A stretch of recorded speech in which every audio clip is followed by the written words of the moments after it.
Guys, the time is finally here. October 1st marks the archery opener here in Oklahoma.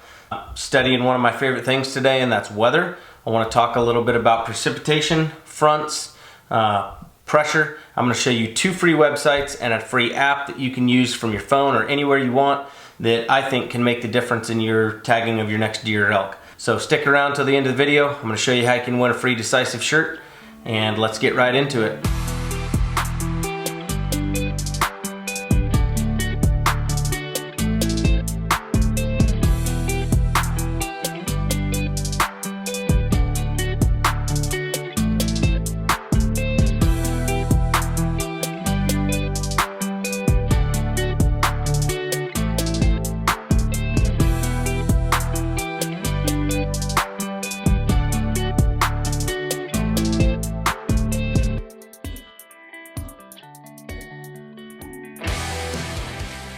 So the first website that I like to use is Weather.gov. I know that National Weather Service products can be a little bit intimidating sometimes, but I assure you with a couple of clicks here, we can make this pretty simple and there's not too much you need to worry about here. So the first place that I go to on Weather.gov is going to be this box up here. I'm going to type in the name of the location or the town that's closest to where I'm going to be hunting. In this case, Tishomingo, Oklahoma. We're going to go over a piece of property that Joe and I have hunted a lot over the last several years. So when I type in Tishomingo, Oklahoma, this page is going to come up. You're going to see, in this case, you don't see Tishomingo listed necessarily up here. You do down here. This is because this is where the station location is. It's important to look at that and see how far that is from where you're actually going to be hunting. But it should give you a pretty good idea.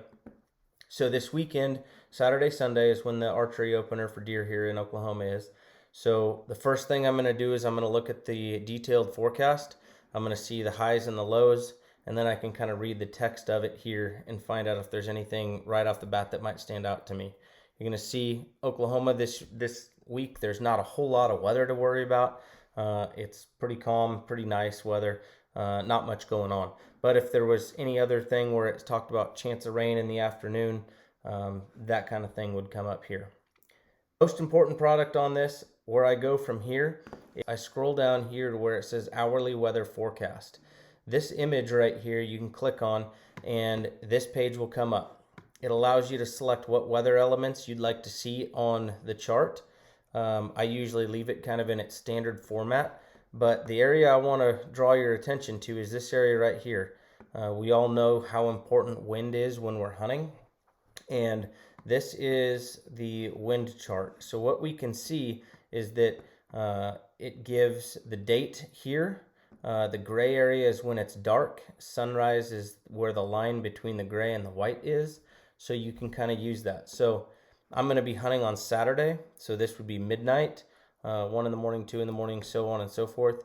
I plan on walking into my stand about 6 a.m. So this would be the 6 a.m. bar. I can see that the wind barb is showing that it's almost due east.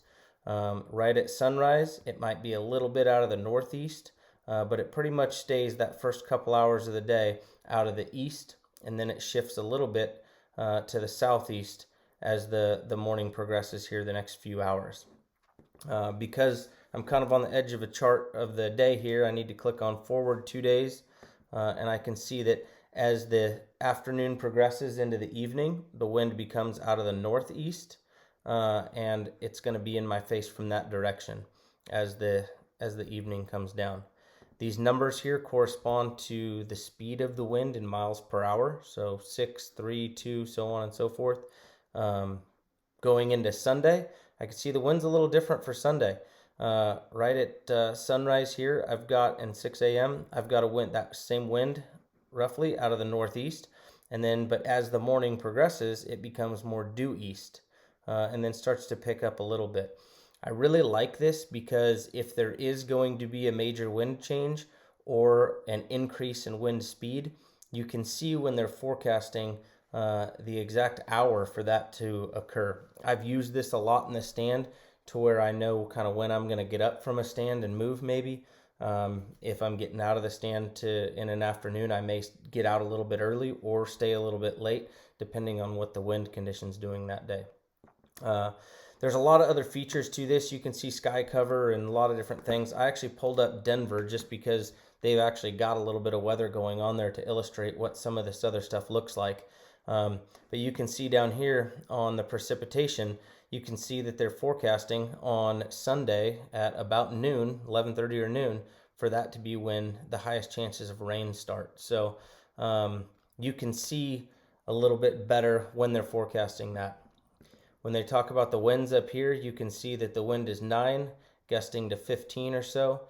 So you can see that in the afternoon there in the Denver area, they're forecasting for some gusty conditions. So one thing I want to point out with this is as you see these winds change, and I mentioned in the introduction that we're going to talk a little bit about cold fronts. This image that I've got up here is just a cross section of a cold front. And why I want to show you guys this is this area here is the cold, drier, more dense air. This area is the less dense, warm air. As this cold front right here approaches the warm air, the more heavy, dense air will start to push that warm air up. As that warm air goes up, the pressure is going down in this area. So the area in front of the cold front will have a decreasing pressure as time goes on until the passage of the front. When the cold front passes and this colder, more dense, heavier air settles over the top of that area, then your pressure will be increasing. So there's two things you're always going to see happen with the passage of a front. You're always going to see a change in wind direction, and you're always going to see an increase in your pressure, your barometric pressure in the area you're hunting when that front goes by. So if your stand was, say, in this location, you've got a wind out of the southwest, and then as that front passes, this area is going to increase in pressure. Your pressure will be climbing, and then your wind is going to shift to the west, northwest, and eventually north as the temperature decreases and as that cold air settles in. So that's just something you can kind of see as the front passes. When you're looking at these, you can actually see when the front passes on some of these charts. So you see here the winds out of the south. As we move forward here, you can see again more wind out of the south. This is out of the Tishomingo one. We really don't have any major fronts moving through. But when you go back to the Denver one, you can see here that these winds are out of the south or southwest. But then as you go forward a couple of days, you can see that this shifts around to the north. And then where those major wind shifts happen, those are when some of those fronts move through. So you can see that the front passage happens at those major wind shifts, or those wind shifts are a result of the front passage. You hear a lot of guys talk about hunting high pressure days.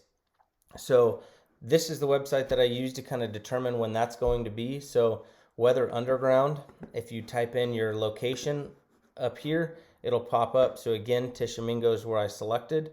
I'm going to click on my 10-day forecast, and a very similar graphic is going to show up, similar to the other. You might like this one better. For wind, I tend to like the Weather.gov one a little better, but this is an equally good graphic or website. You can see on here it's going to give you a lot of the same information, but what I like better about this page is that it shows you the barometric pressure changes through the day, whereas the NOAA website doesn't. So again, if you're targeting high pressure days, you can see that Friday is a good high pressure day with a little cooler overall temperature than some of the other days. So if I've got the ability to take off work Friday, that might be a day that I choose to go hunt. If you're like me and most of us out there, I don't get to pick the days I hunt. The days I hunt kind of pick me based off of my schedule. So I work with it the best that I can. But if I've got the ability to target high pressure days, this is a tool that I can use to see when those high pressure days are. When you kind of overlay this over the property that you hunt, this is a overview of a piece of property that Joe and I have spent some time hunting on, and we've got stand locations here. We got a stand location here and a stand location down here, and then one on the south end of the property. When I think about the winds coming out of the east for this hunt, and I'm determining which stand I'm going to sit in that day, I try to think about, if the wind is coming, in this case, from the right to the left, where is my stand in relation to where I think the deer are going to come from.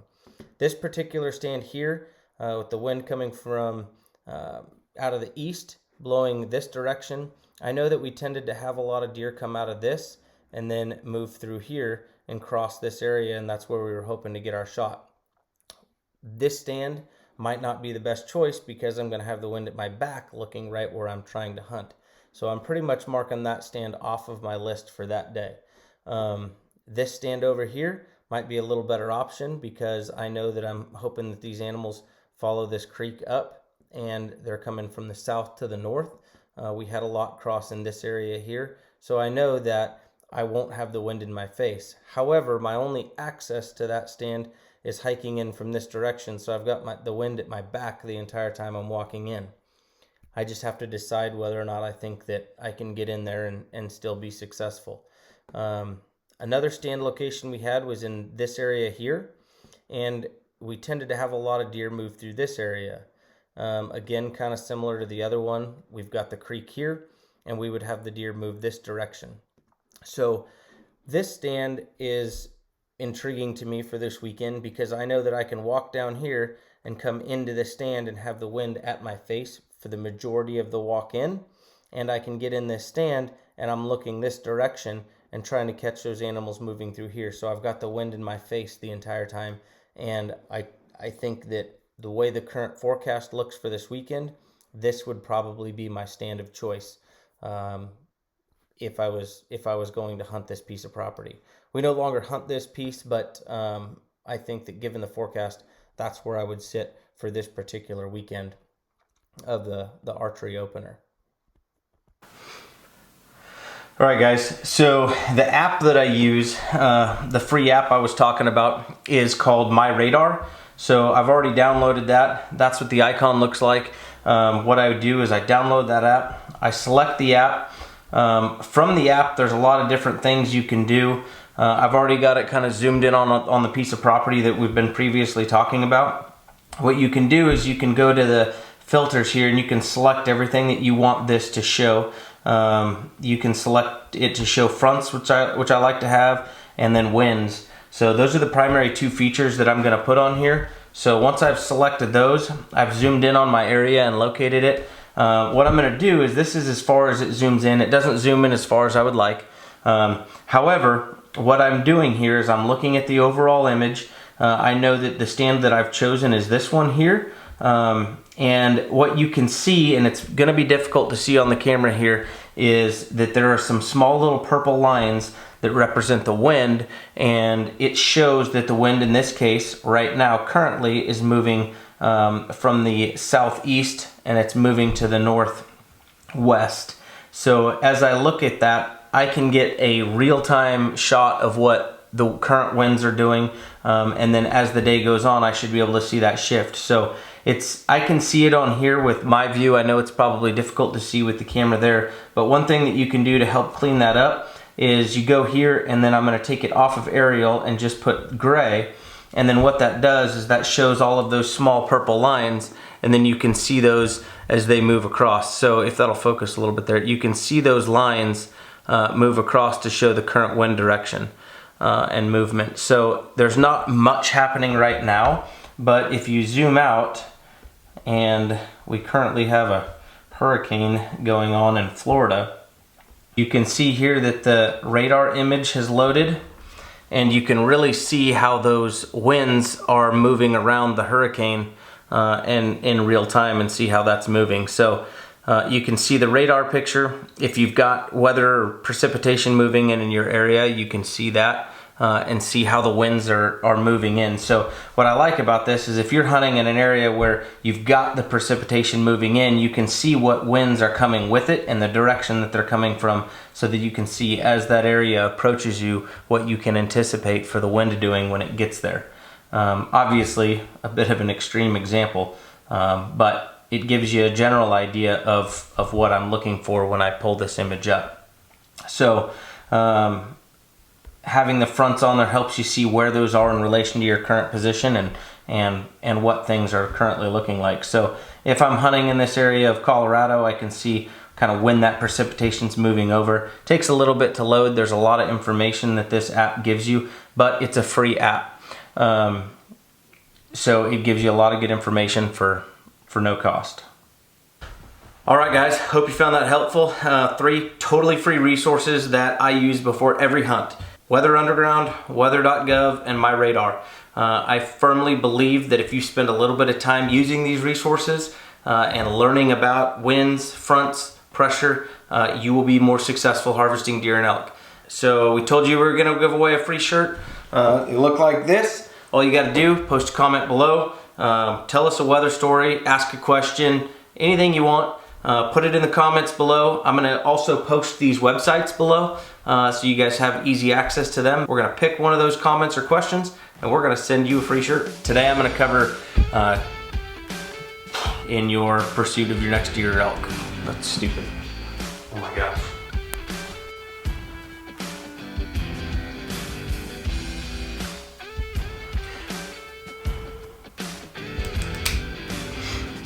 Super excited